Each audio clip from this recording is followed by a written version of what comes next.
avec nous ce soir. C'est effectivement, en fait, c'est le quatrième rendez-vous en terre numérique. Et on accueille donc Benoît Thielin. Oui, il n'y en a pas eu la dernière fois.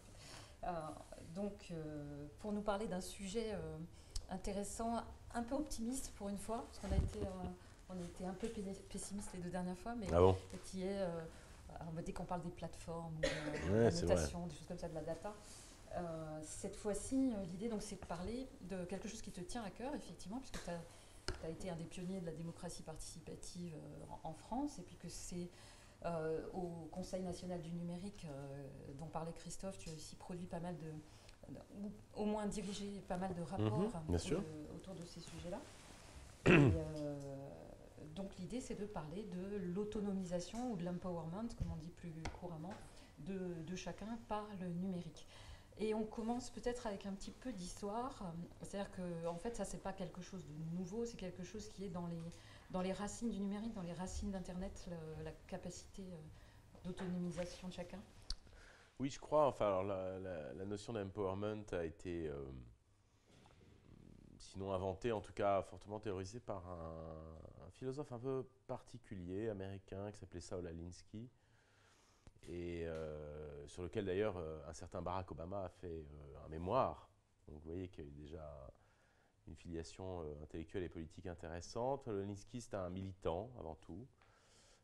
Aujourd'hui, on dirait que c'est l'équivalent, ce serait une espèce d'acteur d'association de quartier, qui était à Chicago, là aussi, autre lien avec Barack Obama, et qui, dans les années 60-70, à partir de ses expériences pratiques, et évidemment irriguées par l'idéologie ambiante, hein, qui était les années 60, celle de la libération à tout point de vue, celle des luttes pour plus d'individualisme, de remise en cause des pouvoirs établis quels qu'ils soient, euh, a- s'est rendu compte qu'au fond, si on voulait aider des populations défavorisées, là aussi ça ressemble beaucoup d'une certaine manière aussi aux travaux qui suivront faits par Amartya Sen, pardon, a considéré qu'il fallait pas simplement donner de l'aide aux gens, mais qu'il fallait en réalité plutôt essayer de leur donner des moyens d'agir.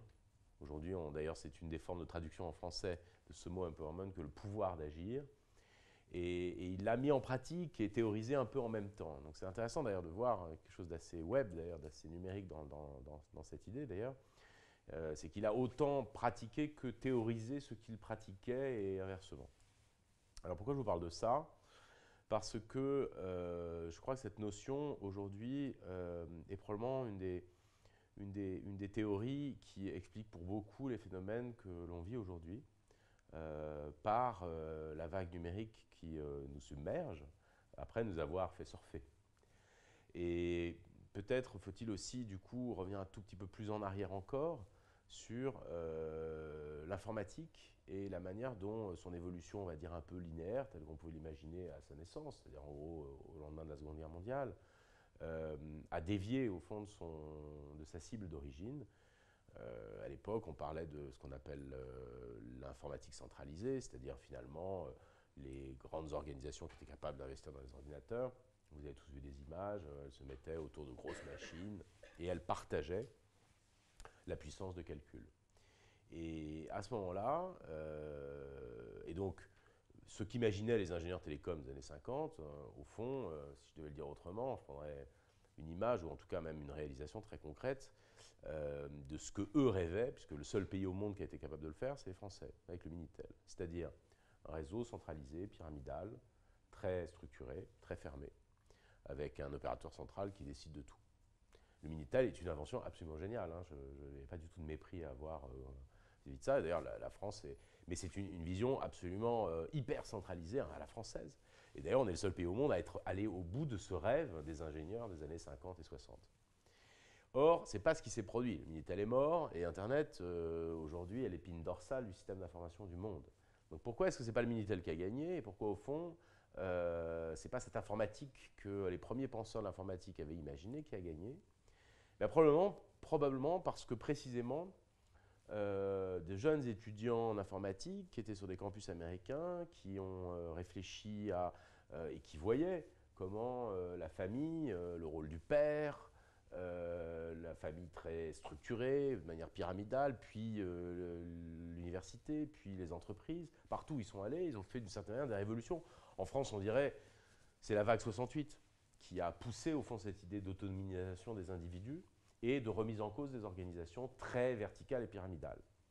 Eh bien, ces jeunes informaticiens, ils se sont dit au fond en quoi la technologie qu'on voit émerger, à laquelle on croit énormément, qui est l'informatique, c'est-à-dire en gros cette capacité de puissance de calcul incroyable qu'on a entre nos mains, comment est-ce qu'on pourrait l'utiliser pour servir un projet politique qui est celui justement d'un idéal dans lequel les gens sont sur un pied d'égalité un peu plus prononcé, pas forcément sans verticalité, mais avec beaucoup plus d'horizontalisation, avec une remise en cause de manière assez forte des hiérarchies statutaires. Comme ils l'avaient fait, encore une fois, dans la famille, comme ils le feront dans les années 60-70 dans l'entreprise, avec la révolution du management, et bien, ils vont le faire aussi dans l'informatique. Et dans l'informatique, ils vont anticiper une révolution technologique qui a commencé à ce moment-là, puisque la loi de Moore date à peu près de ce moment-là, c'est-à-dire en fait l'augmentation tous les 18 mois, le doublement tous les 18 mois des capacités de calcul. Donc ils voyaient bien qu'on allait très très vite avoir des puissances de calcul absolument incroyables, et puis ils voyaient aussi la miniaturisation. Et ils ont vu ce truc-là, ils ont fait converger ces deux idées, ils se sont dit, bah donc ça veut dire qu'à 20 ans, on devrait pouvoir chacun avoir un ordinateur, à 30 ans ou à 40 ans. Et là-dessus, vu que pour beaucoup d'entre eux, à l'époque, c'était des chercheurs, c'était des profs, en fait. Donc vous voyez, en fait, ça veut dire que c'est des profs, 68 arts, assez révoltés, qui veulent changer le monde. Et ils se sont dit, bien, si on donne à terme la puissance de calcul à chaque individu, c'est ça notre projet politique, il nous manque immanquablement une chose, puisqu'on est des chercheurs, ça passe essentiellement son temps à lire, écrire et à échanger des informations avec ses pairs, et que là aussi, le peer-to-peer, c'est ça. Ça vient du monde, en fait, de la recherche, du monde de profs.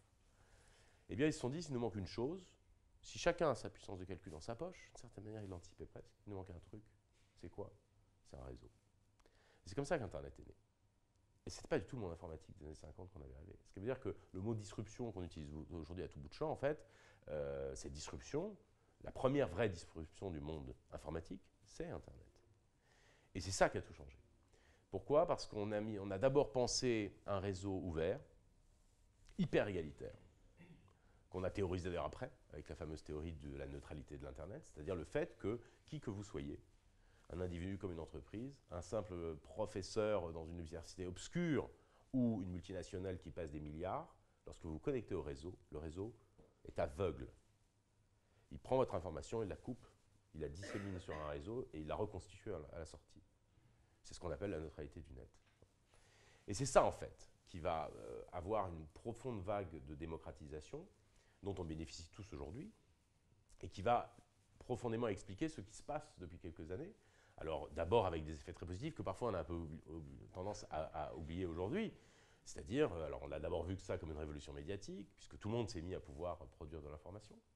Ça a été d'abord l'époque des blogs. Cette vision se traduit dans la vie réelle, en fait, au fur et à mesure. Oui, depuis le début des années 2000, tout le monde sait qu'on peut poster des informations, les échanger, qu'on peut aussi avoir accès à une bibliothèque de connaissances qui est sans précédent dans l'histoire de l'humanité, sans précédent. Rappelez-vous, vous n'êtes pas tous jeunes, il y a 20 ou 30 ans, on allait dans une bibliothèque et l'information était rare. On lisait les livres qu'on avait chez nos parents, si on avait de la chance d'en avoir, plus ou moins.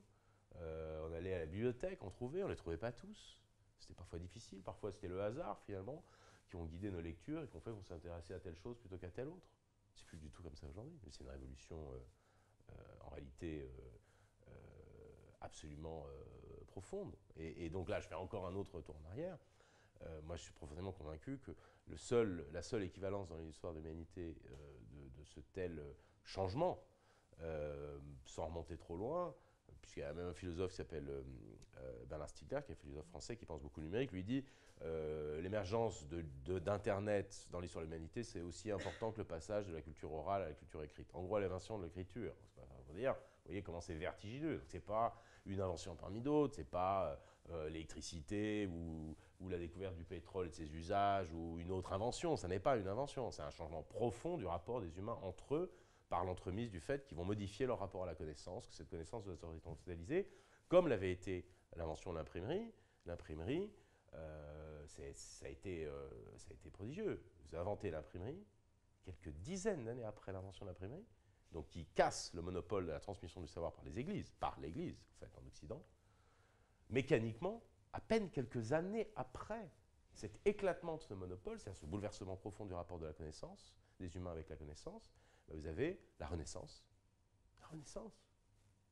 Et vous avez ensuite la Réforme protestante, qui dit, nous, on va changer, on n'a plus besoin de passer par une église institutionnelle, pyramidale, avec des dogmes, avec une hiérarchie des savoirs très complexe.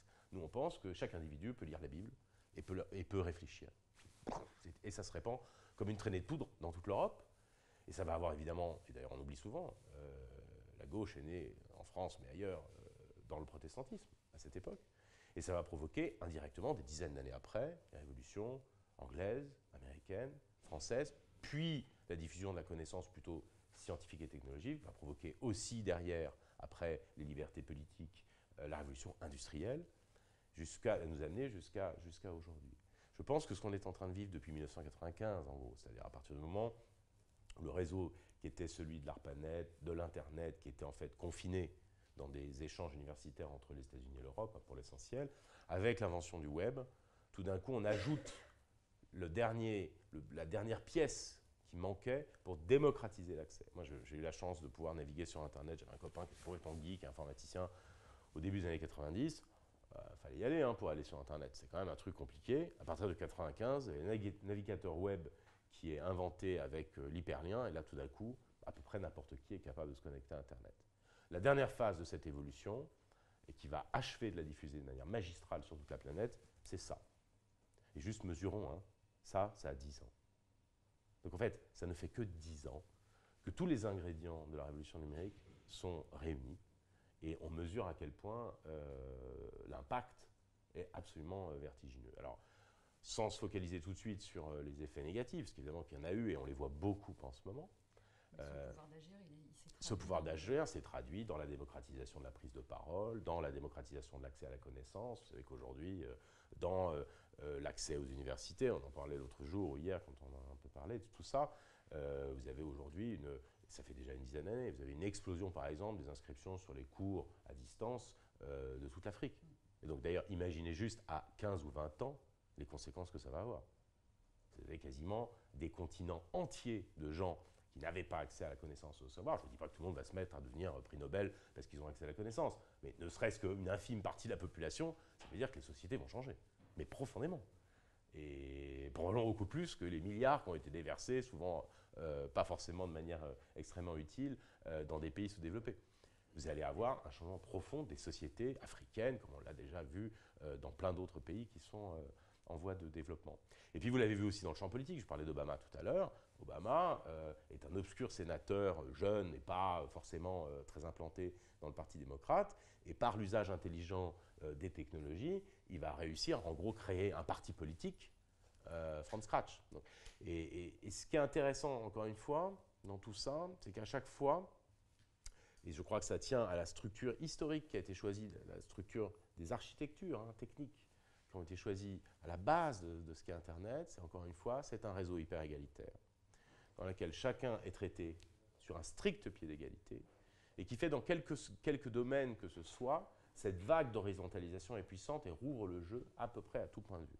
Vous pouvez être un petit Google dans un garage, pour peu que vous ayez un algorithme qui soit plus puissant que la Time Warner, qui pourtant injecte des milliards sur ses annuaires en ligne, et bien tout d'un coup, vous allez avoir une petite start-up qui va, en quelques années simplement, pouvoir lever des milliards. Milliards d'ailleurs qu'elle va souvent lever de manière différente, en allant en bourse ou en faisant directement des appels à des levées de fonds directement sur Internet. L'économie de pair à pair, c'est aussi une vague d'horizontalisation incroyable où on casse tous les intermédiaires en les remettant en cause. Et donc, vous pouvez décider d'être taxi et de pouvoir en gros transporter une autre personne. Vous pouvez décider de devenir brocanteur, vous pouvez décider de devenir un hôtelier. Vous avez accès à des plateformes qui vont mettre en relation et qui vont horizontaliser une grande partie des échanges et remettre en cause, au fond, les gatekeepers qui existaient dans le champ de l'édition et par exemple des journaux et des médias. Voilà. Il y a 30 ans, vous vouliez avoir accès aux médias, qu'est-ce que vous faisiez ? Les médias étaient des médias de masse, vous pouviez effectivement toucher des millions de gens en allant au journal télévisé, mais qui avait accès à cette parole ? Comment on faisait pour être invité au journal télévisé ? Il fallait passer un certain nombre de procédures très longues et très complexes, et de personnalité. Si vous vouliez écrire un livre, aussi, c'était assez compliqué. Aujourd'hui, vous postez une vidéo sur YouTube. Je ne dis pas que vous y arrivez à chaque coup d'avoir dépassé les millions de vues, mais c'est tout à fait possible que vous puissiez dépasser des centaines de millions de vues, juste parce que votre vidéo rencontre l'adhésion pour X raisons. Et je vous dirais, ces choses-là se multiplient à peu près dans tous les domaines d'activité humaine. En fait, ce qui est intéressant aussi dans cette vision politique dont tu parles, qui est historique dans l'informatique et dans Internet, elle s'est traduite dans une infrastructure. Ça, on l'oublie souvent, mais c'est une infrastructure qui aujourd'hui donne ce pouvoir d'agir à chacun d'entre nous. C'est la capacité de pair à pair, c'est la répartition de la connaissance, Bien sûr. C'est les plateformes aujourd'hui. Alors, ces plateformes aujourd'hui, peut-être qu'il faut faire là aussi un petit détour par un peu de théorie, ça fait toujours un peu du bien. Il y a une personne, il y a un Américain qui a beaucoup pensé ces phénomènes. Et moi, ça fait partie de mes maîtres à penser, on peut dire. Et peut-être, au fond, la grande mission enfin, que moi et beaucoup d'autres se donnent dans leur volonté un peu de mieux penser le numérique. C'est qu'en fait, le numérique est tout sauf une succession d'inventions qui nous tomberaient du ciel. Voilà. On le prend souvent un peu comme ça, en fait. Tiens, il y a une nouvelle application, il y a une nouvelle innovation, tout le monde l'adopte. Et finalement, on a un regard mystifié un peu sur ces innovations. Alors, c'est vrai que souvent, nous, Européens, on n'est pas très bien placés pour se sentir très maîtres de ces évolutions, puisqu'elles nous viennent pour l'essentiel, 99%, de Californie et de la Silicon Valley. Donc, du coup, on a un peu tendance à se dire, voilà, on prend des flux de transformation dans la figure sans savoir vraiment comment faire autrement que les adopter. Et aussi parce qu'en fait, souvent, on les trouve vraiment très puissants, très efficaces, porteurs de progrès. Mais c'est une idée trompeuse. C'est une idée trompeuse parce que, en réalité, il y a des choix derrière qui sont faits. Et souvent, il y a des choix politiques. Alors pour ça, il y a un chercheur qui s'appelle Laurence Lessig, qui a une phrase très connue qui s'appelle « Code is law », c'est-à-dire qui dit, en fait, les architectures techniques sont des choix, intègrent en fait dans le code des choix politiques qui constituent en fait l'équivalent du droit ou de la loi dans nos vieux modes de représentation. Et il prend un exemple que je trouve très éclairant. Il raconte, pour montrer comment en fait on a d'autres exemples où des architectures peuvent en réalité intégrer dans leur forme des choix politiques, de manière très pratique. Et je pense que son exemple et son allégorie est devenu extrêmement célèbre dans le monde numérique. Il raconte une histoire aux États-Unis, c'est au moment de la fin du système d'apartheid. Et donc on est au début des années 60. Et donc il y a notamment à New York, dans un quartier très bourgeois où il n'y a que des blancs, enfin dans un village où il y a essentiellement beaucoup de blancs, en tout cas dans les quartiers, qui ont accès à la plage. Une plage très huppée, où toute la bonne bourgeoisie new-yorkaise allait. Et puis tout d'un coup, qui était réservée évidemment jusque-là aux blancs. Et tout d'un coup, c'est la fin de la ségrégation, et donc les Noirs sont invités à y aller comme les Blancs. Évidemment, ça ne plaît pas vraiment aux Blancs. Et donc ils réfléchissent, et ils se rendent compte qu'en fait, les Noirs n'habitent pas juste à côté, et donc ils passent tous par un pont pour s'y rendre, lui-même emprunté par un bus.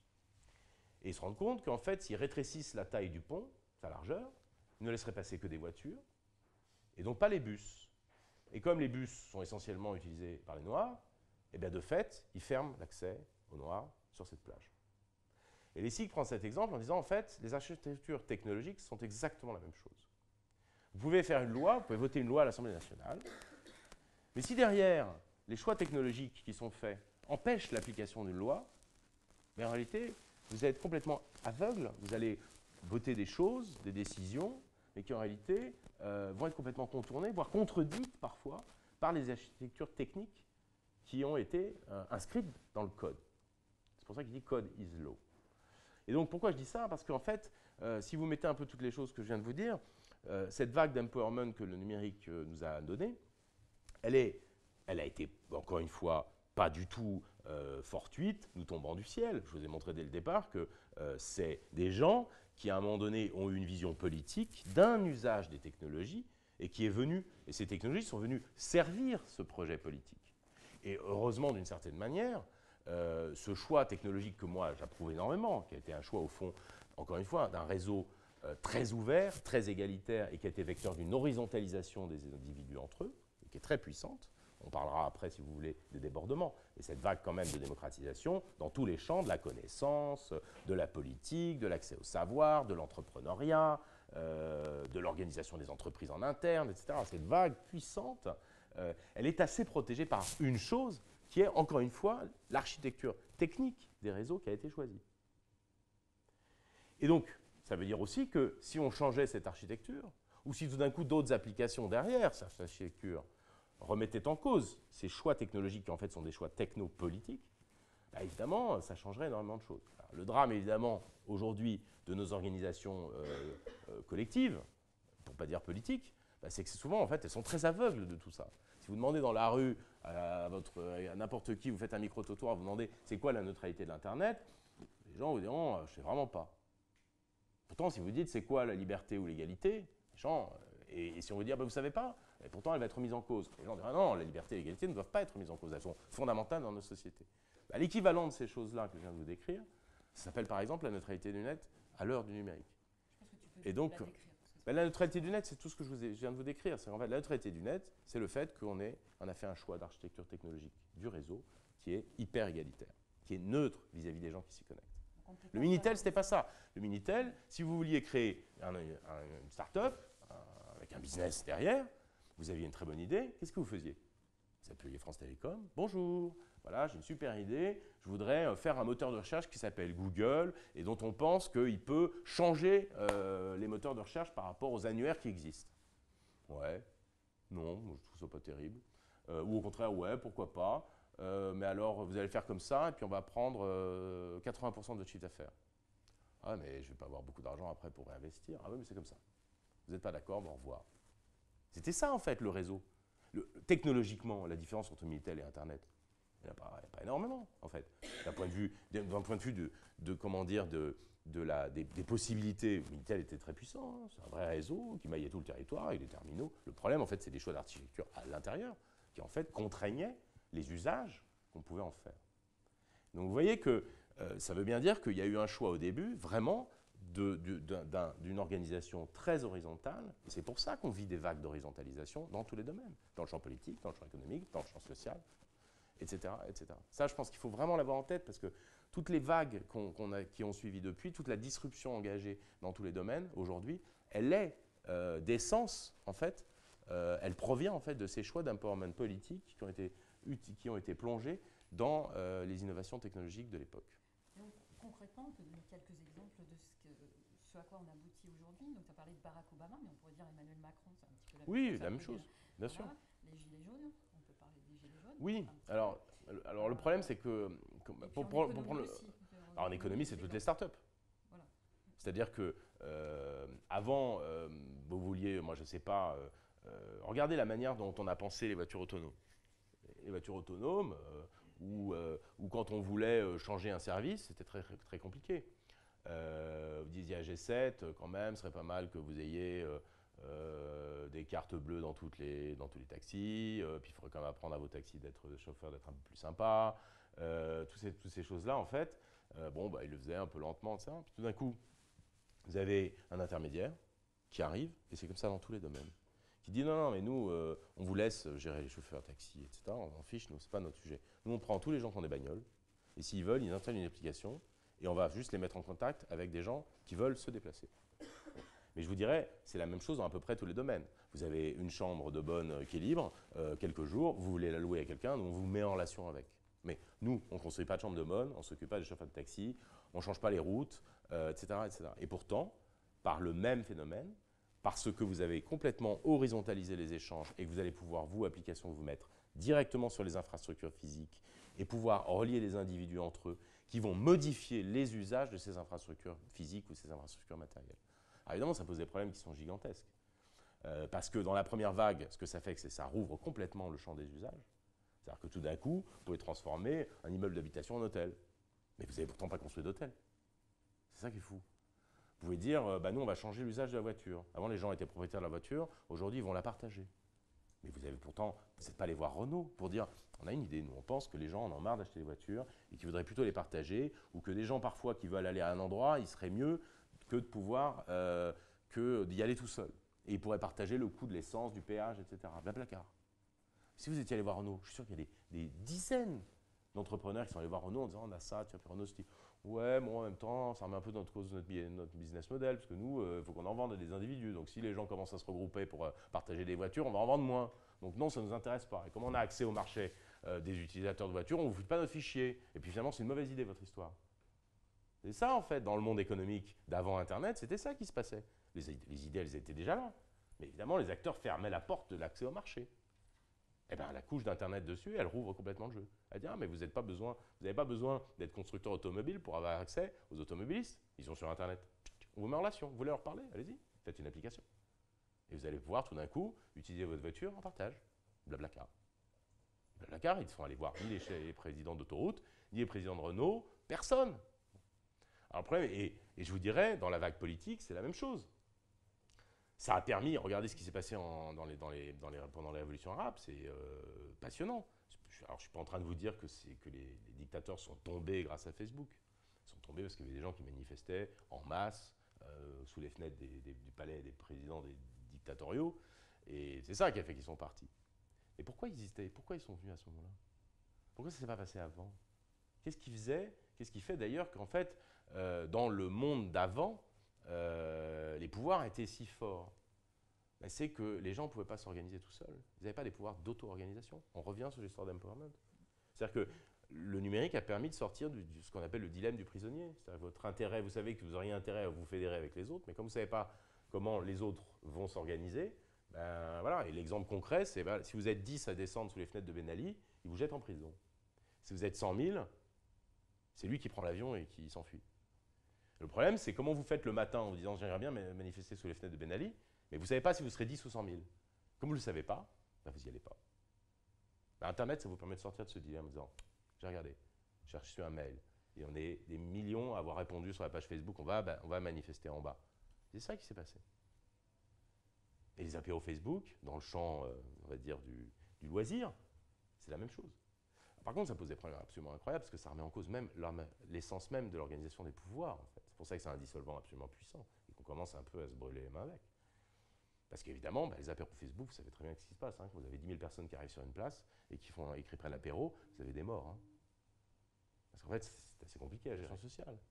Les grandes organisations d'entreprise, on le voit, hein. Celles qui sont organisées avec des hiérarchies très lourdes, qui étaient obligées de s'organiser comme ça. C'est-à-dire que faire travailler des milliers de personnes ensemble, ça demandait une sacrée organisation. Et d'ailleurs, plus c'était gros, plus l'organisation était lourde. Et d'ailleurs, les plus grandes organisations, c'est les armées, hein, en général. Vous n'avez pas beaucoup d'entreprises qui comptent plusieurs centaines de milliers ou de millions de personnes. Chine, bien sûr. Mais bon, l'armée chinoise, elle est encore plus grande. Donc je veux dire, ça montre bien quand même que la difficulté dans l'humanité, les êtres humains sont des animaux sociaux, leur grande force par rapport aux autres espèces, ça a été précisément leur capacité d'organisation sociale.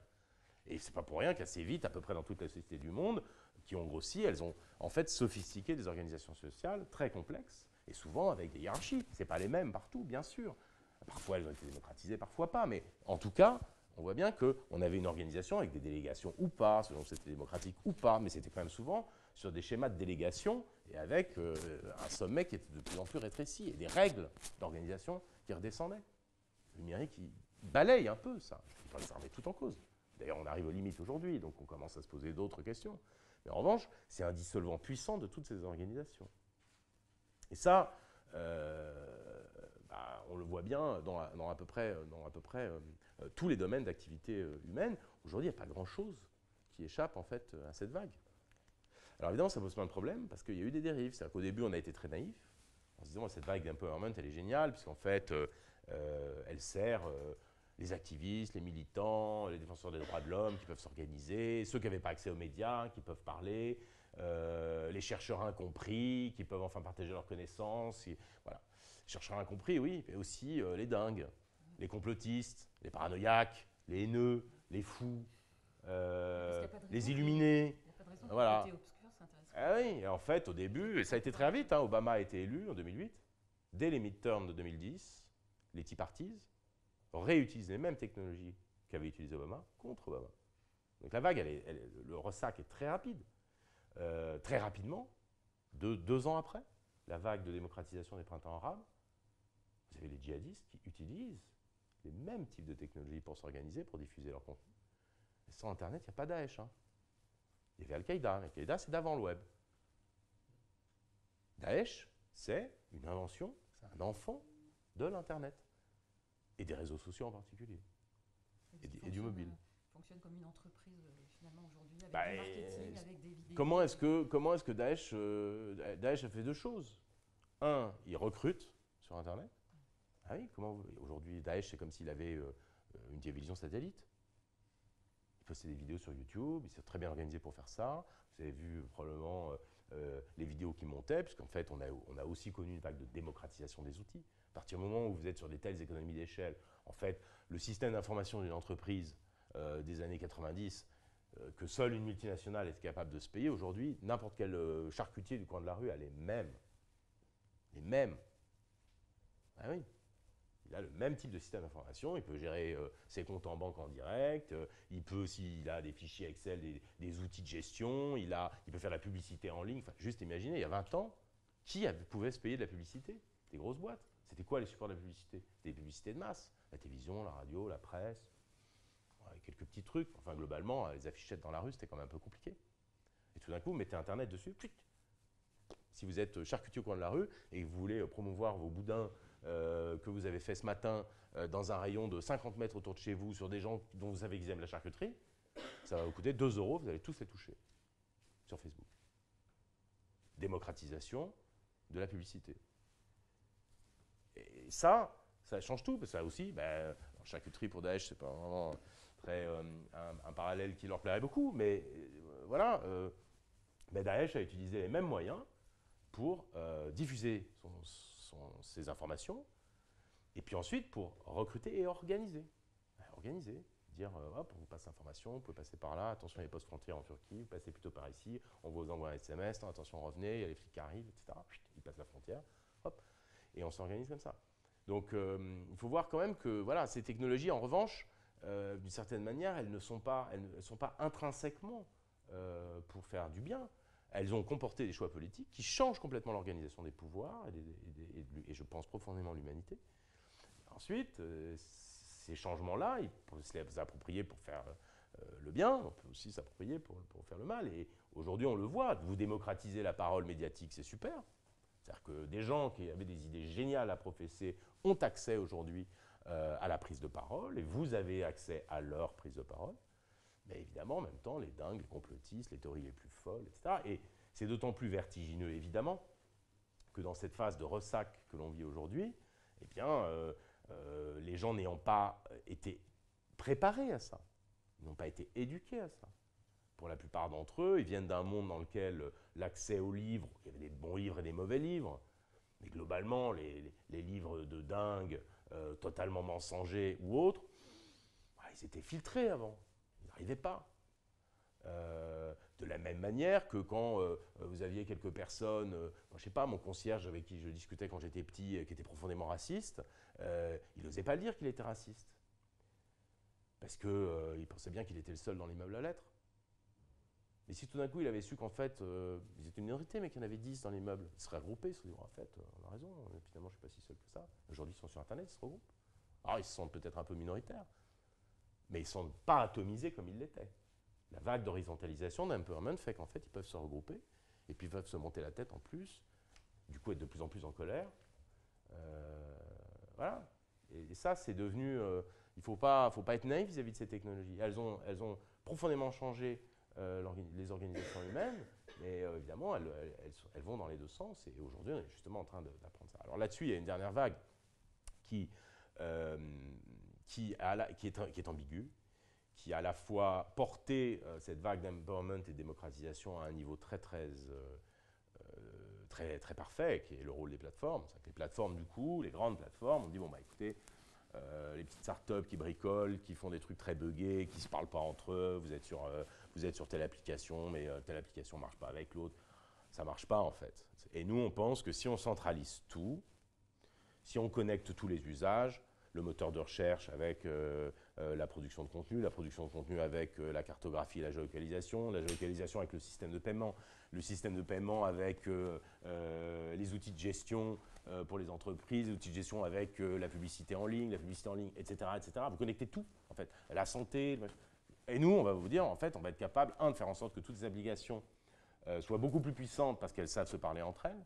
Et deux, on va aussi centraliser l'ensemble des données. Donc, parce qu'on vous connaît mieux en santé, on va vous donner les livres que vous voulez. Parce qu'on sait les cinémas que vous regardez, on va vous donner les bons résultats de recherche que vous cherchez.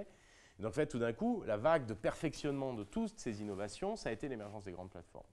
C'est-à-dire dominatrices que nous apprécions énormément. Parce qu'elles ont monté le niveau de service à une qualité et avec un rythme d'innovation qui est vraiment sans précédent. Et donc, du coup, le problème évidemment de ça, c'est qu'elles ont du coup, en même temps qu'elles démocratisaient, qu'elles faisaient encore monter en gamme cette vague de démocratisation, voilà, vendre un produit sur Amazon, c'est devenu parfait. Si vous êtes un petit producteur artisan, vous pouvez tout d'un coup, sans difficulté, avoir accès à une plateforme qui va vous mettre en relation quasiment avec le monde entier, avec un système logistique hyper sophistiqué. Et pour vous, c'est évidemment, si vous êtes un fabricant d'un nouveau produit, c'est absolument dément.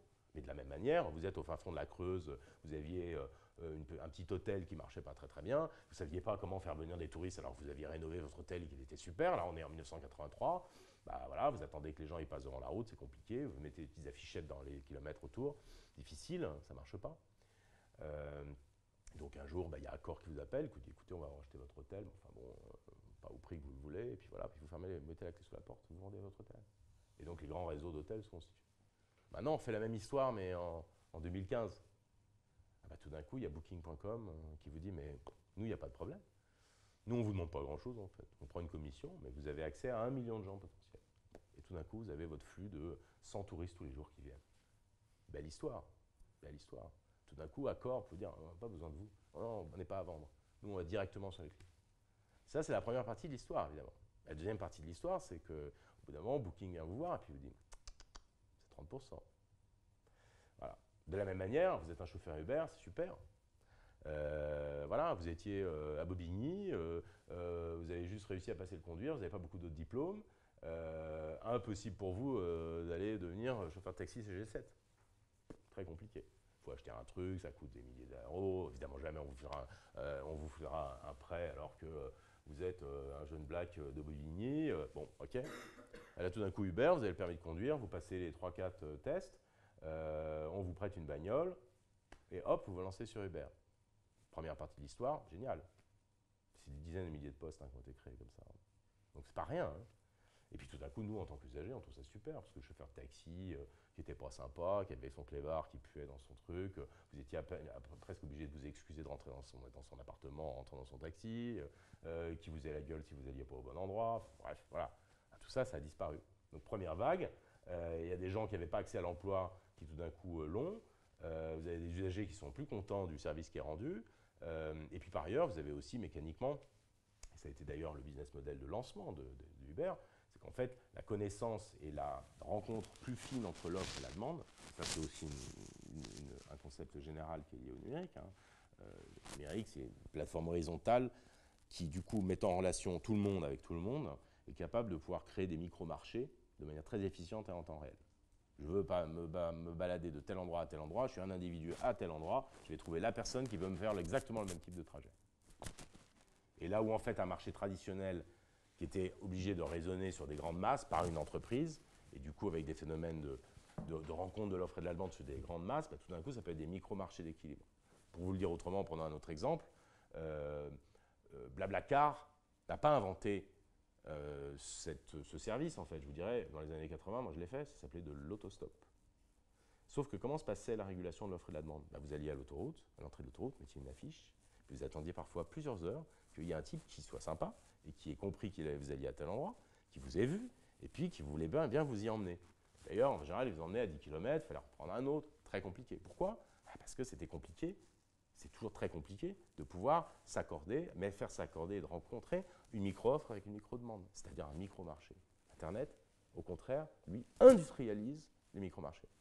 Et donc ça se voit absolument dans tous les domaines.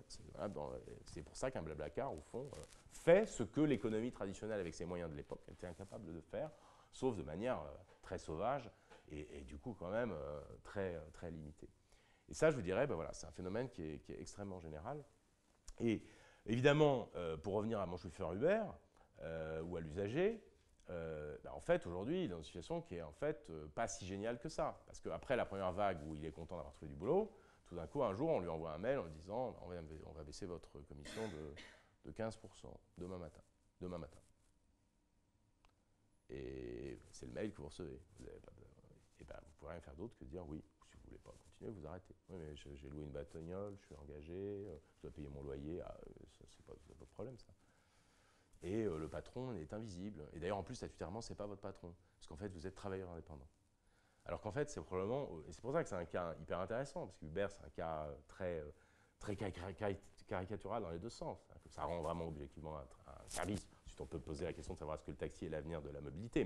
Mais objectivement, ça a rendu tout d'un coup un service qui est bien meilleure qualité. Ça fait monter le taux d'usage des taxis dans les villes. Hein. Avant Uber, un taxi est rempli à 35%. Après Uber, ça monte à 60 ou 70%. Donc en fait, c'est comme si vous doubliez l'offre de taxi. Et en plus, ils en rajoutent. C'est pour ça que j'essaie de s'y mettre très très vite. C'est-à-dire qu'aujourd'hui, ça fait monter. Ah oui, parce que vous faisiez comme ça, le mec, vous ne voyez pas. Encore, c'est un micro-marché, mais qui ne marche pas très très bien. C'est encore avec des moyens un peu archaïques, au fond, d'équilibre de marché. Là, tout d'un coup, vous avez tout de suite les 10 000 voitures qui sont à Paris. Tout d'un coup, les 10 000 personnes qui veulent se déplacer, elles savent en temps réel où les autres, et on les met en relation. C'est très facile. Et puis, vous évitez en plus les déplacements trop longs. On va vraiment vous donner le taxi qui n'est pas très loin de vous et qui, éventuellement, vous voulez aller à un endroit où vous voulez vous déplacer. Donc, au début, c'est super. Le problème, c'est qu'effectivement, ensuite, le travailleur indépendant, en fait, sa situation d'indépendance, elle est complètement virtuelle, et même probablement absolument à l'inverse, puisqu'en fait, le pauvre travailleur Uber, il se trouve dans une situation de double subordination. Ah oui, vous avez déjà pris des Uber. Vous avez remarqué quand même l'obséquiosité des chauffeurs. Alors, ne croyez pas que c'est uniquement parce que le management à l'américaine s'est imposé à eux. Hein. C'est vrai, ils ont des process très bien. Ah, bonjour monsieur, au début, ouais, vous aurez la portière, ils vous gavaient avec la bouteille d'eau, le bonbon, le truc. Et à un moment, on se disait, mais ils vont trop loin, on veut juste être bien, voilà, on n'a pas non plus besoin. Mais pourquoi ils font ça? Mais parce qu'ils ont la trouille, parce que vous les notez à la fin. Et que si vous leur mettez 3 étoiles au lieu de 5, plusieurs fois de suite, ils vont recevoir un mail qui va leur dire au revoir, vous n'êtes plus chauffeur Uber. Donc, je ne sais pas, vous vous rendez compte? C'est-à-dire qu'en fait, le statut de travailleur, en fait, c'est un statut qui est de travailleur indépendant, en fait, c'est un statut qui en fait décrit l'inverse de la situation. C'est qu'en fait, le travailleur Uber est coincé dans une double subordination qui n'a probablement pas beaucoup d'équivalent. Hein. Voilà. Donc c'est pour ça que voilà, ce que je vous décrivais depuis tout à l'heure sur cette vague de démocratisation, elle reste réelle. Elle rebat les cartes des pouvoirs, elle horizontalise profondément les activités humaines entre elles. Maintenant, deux choses, moi, il faut, je pense, en tirer. Un, c'est pas parce que cette vague de démocratisation, elle bouleverse les choses qu'elle fait le bien, puisqu'en réalité, ça dépend de qui en fait les usages. Et donc, il faut maintenant mettre des règles à cette nouvelle organisation des pouvoirs au sens large du terme. Pouvoir académique, pouvoir entrepreneurial, pouvoir politique, pouvoir social. Tous ces pouvoirs sont complètement redistribués. Il faut réinventer les règles. Et j'en reviens à ce que je vous ai dit ensuite. Ces règles, elles sont autant juridiques que technologiques. Si vous n'êtes pas capable de regarder quel est le pouvoir des algorithmes sur des plateformes, vous allez être incapable de savoir ce qui se passe sur ces plateformes. Vous allez être incapable. Est-ce que, lorsque vous êtes sur Google Shopping, vous privilégiez tel produit par rapport à tel autre? Dans le champ de l'économie traditionnelle, on a défini beaucoup de règles, en fait, très complexes. Si vous allez chez Carrefour et que vous demandez du beurre, et qu'on vous montre un étalage où il n'y a que du beurre Carrefour, vous allez vous dire, il y a un problème. Je croyais du beurre président ou du beurre je ne sais pas quoi. Et d'ailleurs, vous allez en fait au rayon beurre, vous allez trouver le beurre Carrefour, mais vous n'allez pas trouver que le beurre Carrefour. Si vous allez essayez d'aller sur Amazon et essayez d'acheter un Google Home. Faites-le, vous verrez. Vous savez ce qui sort? Echo. C'est-à-dire l'assistant vocal d'Amazon. Et donc, c'est un petite anecdote et un petit clin d'œil. C'est juste pour dire, en fait, qui fait ce test aujourd'hui? Qui regarde, en fait? Qui fixe les règles? Qui dit les algorithmes, en fait, il y a, je crois, c'est en Allemagne, je ne me souviens plus sur quel cas exactement. Vous allez voir que ça s'inscrit absolument dans toutes les sphères de la société. Vous savez qu'aujourd'hui, il y a quasiment un jeune sur deux qui se met en couple par une rencontre qui se fait sur des applications de rencontres. Voilà. À mon époque, c'était le Minitel, il y avait que les vieux ringards ou les pervers qui allaient sur le Minitel rose. Voilà. Franchement, qui allait voilà. Et il y avait des gens qui rencontraient leur femme sur le Minitel rose, je pense qu'ils ne le disaient pas, quoi. Aujourd'hui, tous les jeunes, ils disent ah, ouais, on s'est rencontrés sur je sais pas quoi, Tinder. Il y en a plein. Peut-être. Voilà. Vous voyez non,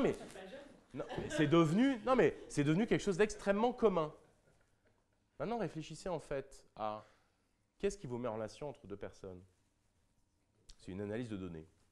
C'est-à-dire qu'on va analyser les données de madame avec les données de monsieur. Voilà. Puis on va dire elle aime, je sais pas, Proust, lui aussi. Elle adore faire du handball, lui il aime le karaté, mais on sait que, parce qu'on a corrélé avec des millions de gens, on sait que les gens qui aiment le handball, ils s'entendent assez bien avec les gens qui font du karaté. En plus, quand ils ont un goût de littérature. Et paf, on vous met ensemble, vous tombez amoureux. Voilà. Maintenant, imaginez que, en fait, on se rend compte que vous avez une différence d'âge. Et que, en fait, en général, quand il y a une différence d'âge, la probabilité est plus faible. Et donc, on ne va pas s'embarrasser, on va dire on va faire une règle d'algorithme. Et donc, on va plutôt dire, non, dès qu'ils sont à plus de 2 ans de différence d'âge, on ne les présente pas ensemble. C'est de la discrimination. Imaginez que ça se fasse sur des positionnements religieux, des critères ethniques. Et qui les vérifie, ça? Imaginez par exemple, et je crois que c'était le cas en Allemagne, où en fait, ils se sont rendus compte que les critères ethniques étaient un moyen de pouvoir matcher plus facilement les gens. Mais donc, ça veut dire qu'en fait, si 50% de la population passe par des plateformes de mise en relation qui débouchent sur des couples, bah, par exemple, vous allez sur le pouvoir d'un algorithme, par exemple, je caricature, hein, mais vous donnez le pouvoir, bah, vous allez en fait détricoter la capacité, par exemple, des sociétés à faire de la mixité. C'est ce qu'on veut? Est-ce que c'est ce qu'on veut, en fait? Peut-être, mais est-ce qu'on l'a décidé ensemble, par une loi? Est-ce qu'on a dit, bon, on trouve que la mixité, c'est vraiment pas bien? Entre guillemets, ça s'appelait un peu la ségrégation, hein. Donc là, vous vous rendez compte qu'en fait, vous avez fait des lois qui vous disent on ne veut pas de ségrégation. Au contraire, on veut favoriser la circulation, l'égalité dans la société, quelle qu'elle soit, entre les genres, entre les cultures, entre les religions, entre les différentes classes sociales, parce que c'est l'idéal, au fond, qu'on a choisi. Vous faites des tas de règles qui s'appellent des lois pour favoriser et contrôler que c'est bien appliqué comme ça. Puis tout d'un coup, vous avez un algorithme qui vient se balader par-dessus vos règles et qui vous dit oui, ok, faites ce que vous voulez, mais enfin, moi, je gère en fait les couples dans votre société et j'ai décidé qu'en fait, on allait faire l'inverse. Voilà. Ben, vous vous rendez compte quand même des questions fondamentales que ça pose. Et je peux vous donner un autre exemple, en reprenant les autres exemples que je prenais tout à l'heure. Vous avez aujourd'hui, vous utilisez tous Waze ou Google Maps. Donc, quand vous avez un embouteillage, vous êtes bien content que Waze... D'ailleurs, c'est encore le même exemple. C'est-à-dire qu'au début, quand vous utilisiez Waze, ça marchait hyper bien. Ah ouais, forcément, vous étiez les 5% qui l'utilisaient. Donc, dès qu'il vous avait un embouteillage, il disait, ouais, vous prenez la première sortie de l'autoroute, passez par le village, puis vous reprenez l'autre entrée dans l'autoroute 10 km plus loin. Ah, super, et tout, j'ai gagné, j'ai évité l'embouteillage. Super. Ça, c'est la première phase. La deuxième phase, c'est comme vous êtes 50% de la population sur l'autoroute à faire le même choix, en fait, bah, vous ne gagnez pas de temps et souvent vous êtes pris en embouteillage dans le village. Ça, c'est la deuxième phase. Et là, ça perd un peu de son intérêt. Et la troisième phase, c'est quoi? Bah, c'est qu'en fait, le village, il n'a pas été prévu pour devenir une autoroute. Donc en fait, si vous lui faites déverser, dès qu'il y a un embouteillage sur votre autoroute, 1000 voitures et 200 poids lourds par jour, en 3 mois, la route, elle est défoncée. Donc les finances de la ville, merde, il faut qu'on refasse la route. Et puis, vous allez avoir un accident, parce que vous allez avoir une signalisation qui n'est pas celle d'un autoroute. Et donc, vous allez avoir un enfant qui va se faire écraser. Vous allez avoir une pollution qui va monter. Donc, les gens vont commencer à dire, ce village est devenu invivable. En plus, les impôts locaux explosent, parce qu'il faut refaire la route tous les 6 mois. Donc, les gens vont partir, l'immobilier va s'effondrer, et le village disparaît. Oui, je pose les contradictions jusqu'au bout. Donc, ça veut dire quoi? Est-ce que vous avez pour autant changé le PLU? Vous avez fait une politique d'aménagement du territoire qui a dit, finalement, l'autoroute, on voudrait qu'il passe par ce petit village? Non. Vous avez fait une loi, vous dites, on voudrait que les gens ils aillent sur l'autoroute. D'ailleurs, on a construit une autoroute, une infrastructure matérielle qui a mis 10 ans, 15 ans, 30 ans à être construite. Le village, il a mis des années à être reconstruit. Et tout d'un coup, vous changez juste la couche logicielle qui, en fait, maîtrise les usages de ces infrastructures physiques. Et en changeant cette couche logicielle, vous modifiez complètement, en fait, l'usage au point de remettre des choix décidés par la puissance publique, c'est-à-dire nous, complètement inopérants. Juste par le pouvoir de ces applications et de ces logiciels, décidés par des algorithmes qui n'intègrent pas, en réalité, nos règles qu'on avait édictées dans le champ du droit. Donc je reviens à ce truc, c'est-à-dire que, pas pour dire que le droit n'a plus d'importance, c'est-à-dire qu'en fait, si vous articulez pas le droit et le code, pour le dire autrement, en fait, ça ne va pas marcher. Donc, en fait, ça veut dire qu'il faut à chaque fois penser l'articulation ou l'extension de ce qu'on décide dans notre organisation sociale qui est régie par du droit, dans le champ du code, si vous voulez que ça devienne effectif. Parce que sinon, bah, vous pouvez décider que votre ville, c'est ici des hôtels, et puis ici, parce qu'il y a des monuments à côté, et puis ici, c'est du résidentiel, parce qu'il y a un parc à côté et une piscine. Donc ça, vous l'avez voté, vous avez mis d'un temps, 30 ans, 40 ans à organiser votre ville, parfois un siècle, 2 siècles, 3 siècles. Et puis tout d'un coup, vous avez voté, vous avez financé. Et tout d'un coup, parce que vous avez une couche d'algorithme qui fait que les gens, en fait, les touristes allaient dans les hôtels, tout d'un coup, tous les individus ont un intérêt économique à louer leurs appartements, parce que ça leur rapporte énormément. Tout d'un coup, un quartier qui était résidentiel devient un quartier à touristes. Pourtant, et donc, vous voyez bien, et ça, les exemples que je viens de vous prendre, c'est dans tous les domaines que c'est en train de se produire. Et ce que tu dis là aussi, c'est que en fait, cet empowerment de tous, aujourd'hui, il faudrait que l'État s'en empare. En fait, la puissance publique. Oui, moi je reste persuadé que donc. Dont on n'a pas parlé. Mais... Bien sûr, je pense que les États en fait doivent reprendre la main, bien sûr. Non pas pour revenir au système d'avant. Le système d'avant n'était pas génial, hein, il avait plein de défauts. Mais il faut revenir un peu aux sources, justement, de ce qu'a été les débuts de l'Internet. C'est-à-dire, finalement, un monde numérique dont l'objectif était quand même celui de démocratiser, de donner du pouvoir aux individus. Mais en revanche, maintenant, en réfléchissant à quel est le pouvoir qu'on veut donner aux individus, comment on forme les individus à ces nouveaux pouvoirs qu'ils peuvent utiliser, comment on y met des règles qui soient effectives. Parce que pour beaucoup d'entre elles, en fait, elles peinent à être effectives dans ce champ-là, pour plein de raisons différentes. Alors, on peut regarder les discours de haine sur Internet. Évidemment que vous avez 1 million de personnes qui se font des blagues à se faire des insultes. C'est difficile, vous n'allez pas mettre 1 million de personnes en tôle. Donc, il faut que les gens apprennent. Alors ensuite, heureusement, vous avez les usages qui vous aident. Regardez, il n'y a pas très longtemps, là, quand Finkielkraut s'est fait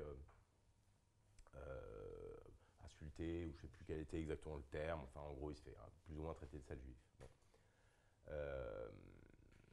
C'est intéressant parce que il y a 30 ans, une insulte dans la rue, bon voilà, c'est une insulte dans la rue. D'ailleurs, si on avait mis un micro à tous les comptoirs de café depuis 40 ans, ou même depuis des siècles, ce qu'on en aurait recueilli n'aurait pas été très différent, fondamentalement d'ailleurs, probablement, de ce qu'on voit aujourd'hui sur Twitter ou sur Facebook. Bon. Sauf qu'un comptoir de café, il y avait 15 personnes au comptoir. Et là, les gens, ils se voient entre 1 million, alors, du coup, ils se chauffent encore plus. On est des millions, en fait. Alors bon, le mec qui sort une insanité ou une connerie, une phrase sexiste au comptoir du café, voilà, il y a 3 personnes qui lui disent, oh, quand même, t'abuses un peu, c'est pas drôle. Bon, voilà, il rentre chez lui, il s'est fait un peu moucher, il n'est pas très heureux.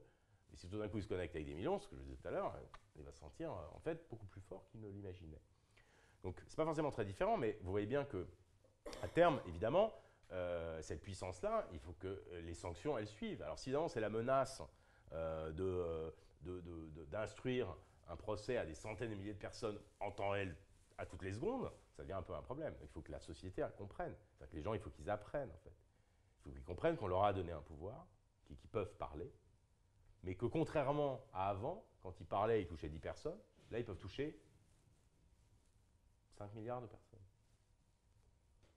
Donc, ce n'est pas la même chose. Alors, il y a aussi le web qui se structure différemment, c'est-à-dire qu'on va retrouver probablement des niveaux de publicité, au sens public du terme, plus fines. C'est-à-dire que vous êtes sur Twitter, oui, potentiellement, vous savez très bien qu'il y avait des millions de gens. Vous êtes sur YouTube aussi. Mais vous voyez bien que l'émergence de Snapchat, par exemple, ça montre bien que les gens, ils ont envie, à nouveau, d'être dans des communautés plus petites et même parfois avec un évanouissement des contenus produits. C'est la force de Snapchat. En théorie, plus ou moins quand même, enfin globalement quand même un peu plus que dans les autres plateformes, les contenus que vous diffusez, en fait, s'efface immédiatement. Donc il n'y a pas de trace. Donc en fait, on est en train de réinventer dans le champ du numérique des choses, des niveaux d'intimité ou de publicité plus ou moins grands. Mais ce qu'il est certain, c'est que pour les niveaux de publicité qui seront très grands, comme poster une vidéo sur YouTube, qui peut être vue peut-être par toute l'humanité, il va falloir que vous appreniez que voilà, ça peut pas. Il faut que vous fassiez attention. Parce qu'autant vous pouvez tenir des propos peut-être injurieux ou borderline, ou même illégaux dans votre intimité stricte, quand vous parlez à votre femme, vous pouvez faire une blague débile ou je sais pas quoi. Si on vous tend un micro, vous êtes sur TF1 en direct, vous aurez le réflexe de dire peut-être pas faire ma petite blague pas très drôle. Voilà. Et les gens, ils doivent apprendre ça. Le truc de Finkielkraut, c'est intéressant parce que c'est un type qui est dans la rue, mais comme on a tous ça, que tout le monde filme tout à peu près en temps réel, en fait, il faut faire attention, parce qu'en fait, dans la rue, c'est un espace public. Les gens avaient intégré l'idée que cet espace public, en fait, était assez intime, parce que vous croisez 10 personnes, puis personne n'enregistre ce que vous faites, donc en gros, bah voilà. Là, les gens sont en train d'apprendre que, ouais, on passe et on est en train d'insulter Finkielkraut. 2 heures après, les flics étaient chez le type. Hein.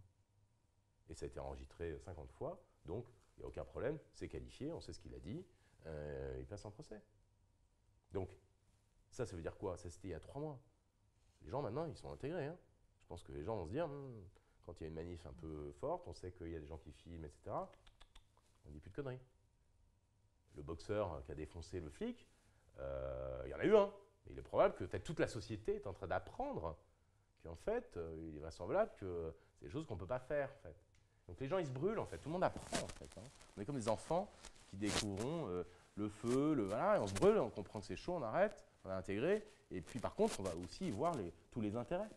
Et le feu, ça permet de cuire, c'est super, mais quand on touche trop fort, ça se fait mal. Donc on apprend l'usage du feu. Je dirais c'est un peu la même chose avec Internet. On est en train d'apprendre, en fait, de manière très subtile, les bons usages et les mauvais, ceux qui vont être sanctionnés, avec des sanctions qui sont adaptées, évidemment, parce que vous n'allez pas mettre toute une population en prison parce qu'elle a fait un truc qui était illégal. C'est un des gros problèmes auxquels elle est confrontée. Et de manière plus générale, je pense que le sujet aujourd'hui va être celui justement de rentrer dans les algorithmes et de projeter dans les algorithmes une partie des règles adaptées, parfois nouvelles. Il faut peut-être renouveler beaucoup de choses, mais quand même de dire bah non, il y a des choses qu'on ne veut pas que les algorithmes fassent. Et d'ailleurs, les plateformes elles-mêmes sont plus ou moins demandeuses aujourd'hui. C'est-à-dire que vous voyez bien, quand Mark Zuckerberg va voir Emmanuel Macron, il est un peu emmerdé. Il sent qu'il est un peu, ils sont un peu mal à l'aise en ce moment. Facebook est très critiqué. Vous savez qu'aux États-Unis, il y a quand même des candidats à la Maison-Blanche qui disent qu'il faut démanteler Facebook. Pourtant, Facebook n'est pas le plus puissant. Ils sont assez puissants. Ils ont 1,5 milliard utilisateurs. Vous n'avez pas une organisation humaine qui a 1,5 milliard. Hein. Pas une. 1,5 milliard. Peut-être l'Église catholique. Mais enfin, elle a 2000 ans et elle est hyper hiérarchisée. Hein. Et elle n'est pas très démocratisée. Et sinon, c'est l'armée chinoise après. Vous voyez? Et en plus, c'est une boîte qui a 12 ans. Et c'est une boîte qui a 12 ans. Donc, vous voyez, bien sûr qu'il est assez puissant, mais en même temps, comme il a un modèle qui est très peu diversifié, qu'en plus, c'est vraiment une plateforme qui, pour l'essentiel, est sur du partage de contenu et de la mise en relation, c'est un réseau social. Et que WhatsApp et Instagram, c'est un peu la même chose au fond. Hein. Du coup, et que par ailleurs, en plus, ça a beaucoup servi comme plateforme du débat public, avec le succès qu'on sait, et que du coup, et donc il tâtonne. Tout d'un coup, on lui dit qu'il faut être plus ouvert, il faut permettre à d'autres applications de pouvoir travailler avec vous. Et qu'est-ce qui se passe? Il ouvre ses API, et qu'est-ce qui se passe? Cambridge Analytica. Eh oui, ce qu'il faut voir, c'est pas forcément facile pour eux non plus d'ailleurs. Parce qu'on a fait beaucoup de pression sur Zuckerberg pour dire votre Facebook est trop fermé, vous traitez mal votre écosystème, il faut des API stables, ouvertes, on doit pouvoir utiliser vos contenus, vous ne devez pas les garder que pour vous, vous devez vous organiser en écosystème, plateforme au service d'un écosystème d'innovation et d'application autour. Donc ils ont ouvert une partie de l'accès aux données. Et puis il y a des gens malfaisants, ou en tout cas avec des intentions qui, in fine, ont servi des projets malfaisants, Cambridge Analytica, qui du coup ont récupéré les données, on fait des corrélations, on dit bah tiens, on est capable de pouvoir dire que la personne qui joue du handball et qui aime le karaté, quand on lui envoie une information sur le karaté et qu'on met une photo de Trump, elle finit par voter Trump. On le bombarde, parce qu'on en a 2 millions comme ça. C'est ça l'histoire de Cambridge Analytica. Et donc du coup, face à ça, Facebook a été accusé, que le lien de causalité ait été prouvé ou pas, il n'a pas été prouvé. À la limite, je vous dirais c'est presque secondaire. Est-ce que Facebook a fait élire Trump ou pas? En fait, ce n'est pas tellement la seule question qui vaille et qui, pour le coup, est tranché, c'est que ça a eu un rôle. Ça n'a pas créé Trump. Mais comme je vous dirais, ce n'est pas Facebook qui a fait la révolution arabe. S'il y a eu des révolutions en Égypte ou en Tunisie, c'est parce que les gens en avaient marre, ils en avaient ras-le-bol de ce dictateur, qu'il y avait une demande sociale qui avait évolué. Mais en revanche, ce qui est intéressant, et donc Trump n'a pas été élu par Facebook, mais par contre, ça a eu un rôle, c'est certain. Lequel, est-ce que ça a été au point de le faire gagner ou pas? On s'en fiche. Ça a eu un rôle. En soi, c'est quand même assez dingue. C'est juste une technologie, c'est une entreprise. Donc c'est une entreprise qui a joué un rôle, et un rôle un peu malgré elle, et qui a été manipulé par certainement un certain nombre de gens. Trump peut-être lui-même, mais peut-être aussi des Russes. Donc du coup, qu'est-ce qui se passe? On lui dit après, non, ça suffit maintenant. Alors il referme un peu son API. Il y a des gens qui ne sont pas très contents de ça. Il y a plein d'entreprises. Cambridge Analytica, on se dit, bah, c'est normal qu'il faut fermer, il faut pas permettre ça. Oui, mais enfin, il y a aussi plein de gens qui vendaient leurs produits très bons, de manière très ciblée. Ils trouvaient l'utilisateur de Facebook qui allait passer dans son hôtel dans la Creuse, tout d'un coup, l'API se referme, ils y ont moins accès, donc ils ne sont pas contents. Qu'est-ce qu'on fait? On en veut à Facebook à nouveau, mais pour des raisons très différentes, presque opposées.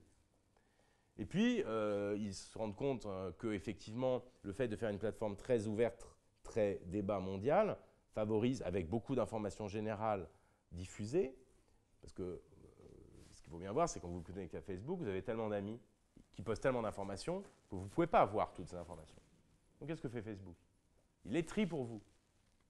Ah oui, en fait, vous envoyez une partie infime, il les trie. Et son intérêt, c'est qu'il les trie et que ça vous attrape l'œil. Parce que eux, ce qu'ils veulent, c'est vous vendre de la pub derrière. Donc, au début, ils disent, bon, ça va être des informations générales. Donc, il a remarqué que quand ils vont montrer une vidéo de chaton qui fait des conneries sur Internet, il a aussi remarqué que quand ça vous disait, vous savez, en fait, le monde vous manipule, et en fait, je vais vous expliquer la vérité derrière les élections, la vérité derrière qui dirige le monde. Ah, tout d'un coup, oh, c'est intéressant. Hop, vous cliquez dessus. Et puis, vous allez de pire en pire. Puis ça va être, puis à la fin, vous allez sur les sites complotistes. Là. Zuckerberg, il ne peut pas vous transformer de vous en complotiste. C'est pas son objet, il s'en fiche. Il veut juste que vous restiez le plus longtemps. Il a rendu compte que si vous mettez une conférence sur Marcel Proust, même si vous aimez Marcel Proust, vous n'allez pas pendant 24 heures, vous n'allez pas rester dessus. Alors que si vous montrez des photos de chatons, et puis derrière, il vous dit, en fait, on vous cache la vérité sur les tours du 11 septembre, il sait que là, il va vous choper votre attention.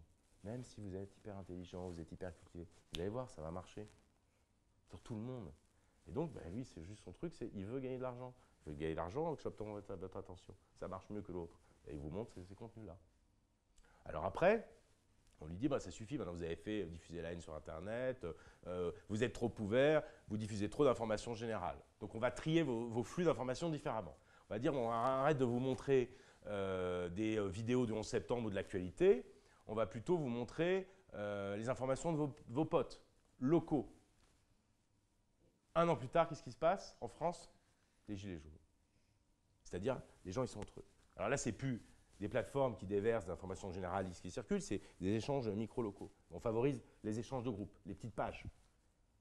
Et paf, ça crée ça. Je sais pas si vous vous rendez compte quand même du pouvoir. C'est que tout d'un coup, on donne un pouvoir aux gens, et c'est extrêmement fort, un pouvoir digital. Mais selon l'organisation technique qui va être derrière, ça va aller dans un sens ou aller dans un autre. Et en fait, à un moment, la question qui est posée, c'est OK, quand est-ce qu'on réfléchit un peu de comment on met de l'ordre dans tout ça? Parce qu'en fait, c'est génial, ça rouvre des pouvoirs absolument considérables. Vous voyez bien qu'on joue aux apprentis sorciers quand même dans cette histoire. Jusqu'où ça va aller en fait. Alors on décide de marier les gens comme ça, on décide de les soigner comme ça, de leur faire croire telle chose. Enfin, il y a un moment, il va falloir qu'on se mette des règles, parce que si c'est juste le pouvoir des algorithmes, qui eux-mêmes en fait sont guidés par, et je le dis sans aucun mépris, l'entreprise est là pour gagner de l'argent, mais par la maximisation de ses profits. L'entreprise, c'est quand même un peu son objectif. Ce n'est pas que son objectif, mais c'est un de ses objectifs quand même essentiels. Et donc, évidemment, quand vous mettez ça bout à bout, si pour gagner plus d'argent, il faut juste les rendre dingues et croire que les 11 septembre n'a jamais existé, que les Américains ne sont jamais allés sur la Lune et que les vaccins, ça ne marche pas, les mecs vont dire, écoutez, moi je m'en fous des vaccins. Mais bon, voilà, moi je montre juste des informations qui disent que les vaccins ne marchent pas parce que je sais que c'est ça que les gens vont cliquer. Et quand ils cliquent, je gagne de l'argent. Je m'en fiche, moi. Oui, en fait, non, on ne peut pas vous laisser vous en moquer. En fait. On va être obligé de mettre de l'ordre et puis de dire il y a des règles. Non, vous ne pouvez pas envoyer un flux de camions sur une petite route de village parce que ça va faire des morts. Donc on vous l'interdit. Vous pouvez en envoyer 10, mais au 11e, terminé. Et ça, qui invente ces règles aujourd'hui? Personne. On va peut-être passer un peu de